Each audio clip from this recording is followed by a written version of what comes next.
Today's Wednesday, May 27, 2015, and you're tuned into the Elevator Radio Show. The Elevator Radio Show is a proud supporter of the Elevator Escalator Safety Foundation. To find out how you can make a difference, visit their website today, www.eesf.org. You're tuned in to the Elevator Radio Show, a weekly program dedicated to covering news and information on elevators, escalators, and moving walkways. Produced in the wee hours of the morning, a new show is uploaded every Wednesday, sometimes even before you get out of bed. Listen to some of the comments sent in from our audience. Rob from New York writes, Tom, are you f***ing insane? You actually get up at 2 a.m. each Wednesday to put this show out? Man, you must love elevators. Tim from Illinois writes, I'm not sure why I listened, but ever since I tuned into the first show back in 2007, I've been addicted. Matt in Texas writes, I like your safety messages, Tom. It's important to remember them each and every day. And he also adds, when am I going to win the monthly prize pack giveaway? Ron from California sent this in. Despite your inability to pronounce words in the English language, I tune in each week and am glad that you offer this service to the industry. It's better than Google News alerts. Sarah from Washington writes, love the show, Tom, and look forward to it each week. I'm glad I signed up for the newsletter. You provide a valuable resource for the industry, not only for North America, but worldwide. Enjoy the show. And now, here's your sleep-deprived host, Tom Seibert. Thank you. Thank you, everybody. It is great to be back, everybody. And thank you to all of you who have sent me well wishes in terms of getting healthier. Yes, I feel much better after fighting some terrible illness I had. I don't know what it was. I like to call it the plague, but I know it wasn't the plague. Plague's much more serious than that. But yeah, it's hard to believe that I've been gone for almost 3 weeks, I guess, considering that this is the last show of the month and that the last show in April was the last show I did. Here we are once again. So I think the only side effect that I seem to still seems to be lingering is the just being tired. So I don't know if that's just old age or just still not being 100% back to normal. But yeah, it's getting harder to wake up at 2 o'clock in the morning or 1 o'clock in the morning every Wednesday. And I'm even finding that getting up during the week it's tough, and I really enjoy those Saturday at least one day of the weekend. I enjoy sleeping in with my wife. It's very enjoyable, and not that I can sleep in too late. Excuse me. Normally it's maybe 7 o'clock or whatnot. So anyway, it is great to be back. Unfortunately, some real sad news articles to cover on the program today involving a couple of mechanics. So yeah, it's not a good thing at all in terms of two of them dying while working. So make sure you're practicing safety out there and you are remembering to do whatever you need to do to make sure you get home each and every day to your family. That should be your number one priority. So think about it every time you wake up each morning. And just remember that we're all responsible for that. And as we work more and more on equipment and in locations that seem familiar to us, we really get complacent with our surroundings and don't really pay attention the way that we should. So, yeah, any death or fatality in our industry is too many, to be honest with you. So, anyway, want to just touch briefly. I attended the International Association of Elevator Consultants Forum last week in Nashville. Had a great time. It was held at the Lowe's Hotel. It was some great presentations. I learned a lot, and I have to say that it was nice to see so many smiling and familiar faces out there. I think one of the things I enjoy the most about these conferences and forums is really talking to people about what the issues they're facing, and just some crazy stories out there that I'm like, are you for real? And I really enjoy that. So hats off to Daniel Sweat and Sheila Sweat for helping make that conference a success. It was my pleasure to be part of that and in continuing supporting that association. If you are interested in joining, you can become a member. You don't have to be a consultant anymore. They do have another membership category in which, if you're a vendor, you can definitely join. So I have that linked up in the show notes. I encourage anybody who's interested in doing so to do so. All right, that's going to do it. I didn't get into any email comments because I was having some technical difficulties with our sound setting. I don't know what necessarily happened, but had a whole bunch of plugs unplugged and only two cameras working, which is really fine. But anyway, so we'll get into the news next. As always, send your email comments to elevatorradioshow@gmail.com. I appreciate the heads up from many of you sending me the links to the accident stories. And again, be safe out there no matter what you do, and make sure you forward those stories to whomever or as many people as you can so that it is made known or they're made aware. Also, end of this show, we're giving away a prize pack giveaway. It's a $100 Visa gift card, as good as cash, and that will be donated to one of you subscribers to be eligible to win. There's no purchase necessary, valid in states where it's valid, blah, blah, blah. Go over and subscribe to the blog via email. And if you go to elevatorradioshow.com, it says subscribe to blog via email, upper right-hand corner. Enter your email address, subscribe. You'll get a link asking you to confirm, and you're good to go. That's all you have to do. And what that enables us to do, or you to do, or you to be allowed to get, are updates that are automatically posted to the website. So it's a nice way of basically keeping in touch without getting an email. Well, you get an email too, but get one email a week. I don't pester you with anything more than that. And you can always block if you so choose. However, you may not know if you've won the prize pack giveaway. So remember that. Okay, we'll get up to the news next, and we'll have you out of here in no time. Let this week's news stories give you a lift on what's happening in the vertical transportation arena. Each news segment is organically dug and fresh with news stories of the week. Got lift? If not, stay tuned. All right, remember your emails should be sent to elevatorradioshow@gmail.com. Remember that, the articles that are linked on the show, my opinions are just my opinions. I don't always get it right. And obviously, if there are articles you're reading about, the details may not be as accurate as we all may think they are. So this accident happened yesterday in Bloomington, Indiana. Apparently a maintenance mechanic was killed at a government center. It looks as if perhaps he may have been struck by the counterweights. You can read more about this. We'll have more news on next week's program, most likely, as the investigation continues.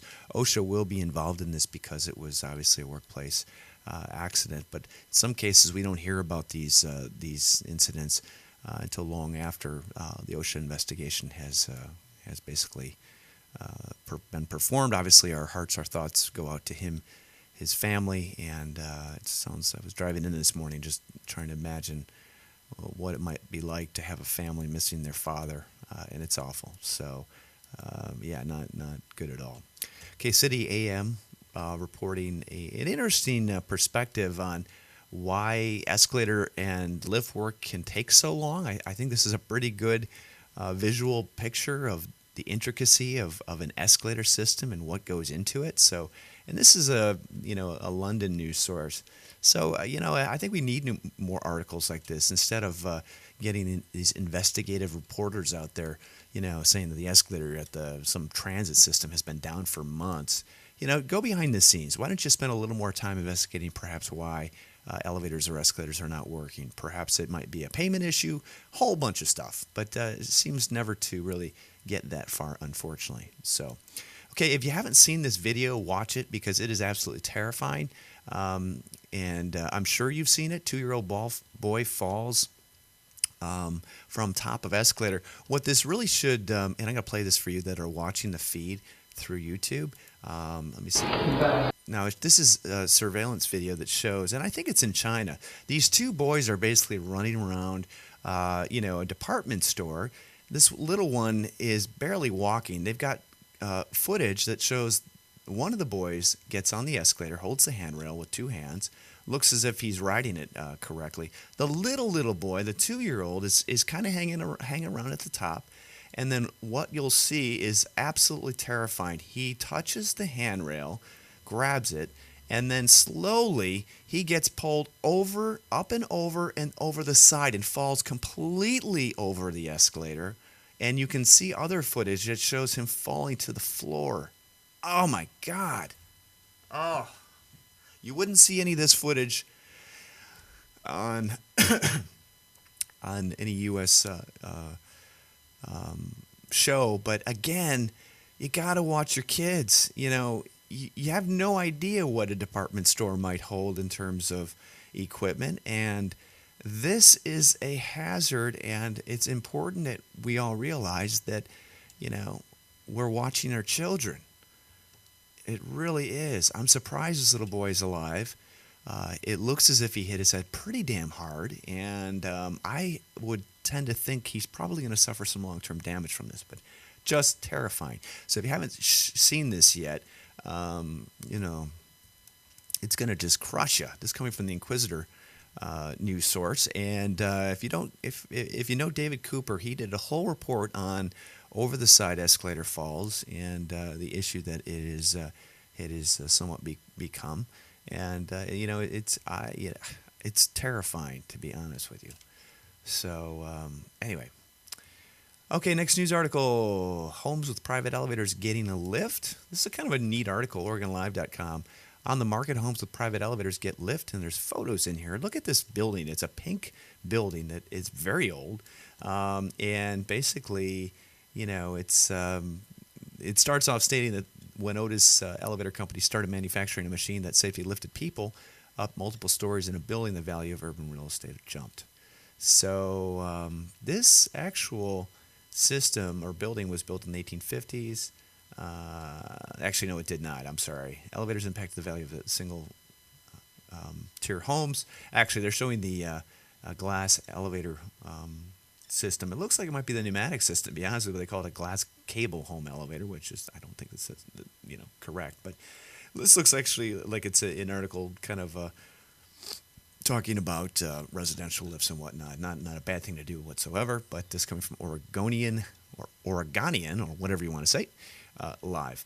Okay, if you haven't become a member of the Elevator Consultants or the International Association of Elevator Consultants, I encourage you to do so.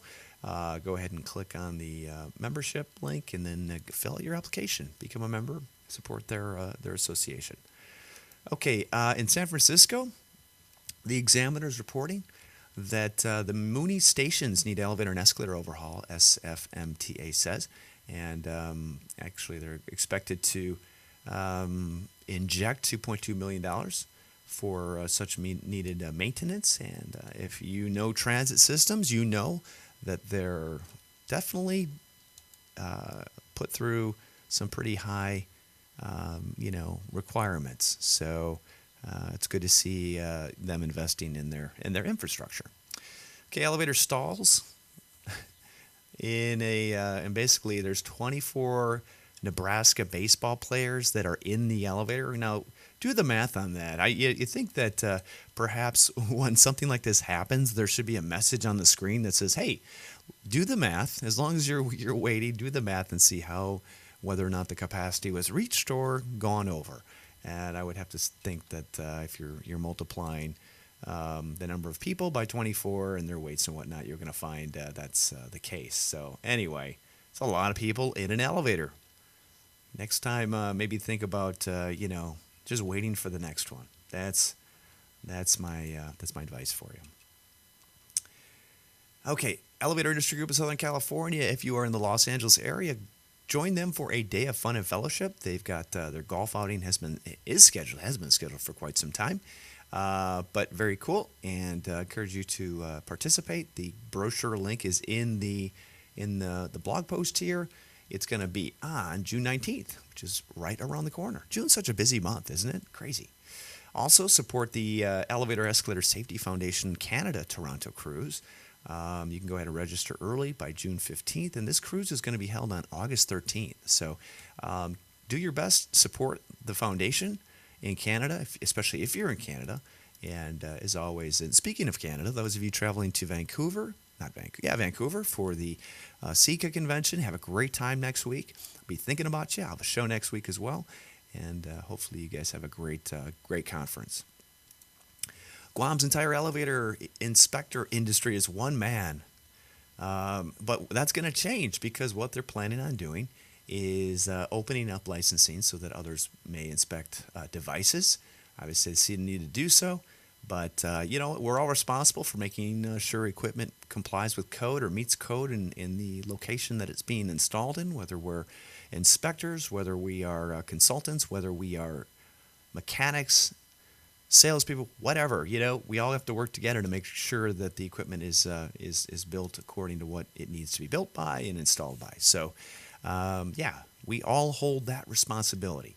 So remember that. You just can't push that off on a sales guy that says, hey, he should have known that or missed this or whatever, because it doesn't do anybody any good at that point. So, spend some time, look at the code, spend some time and make sure that what you're looking at and installing is correct according to what you're installing, putting in, maintaining, etc., etc.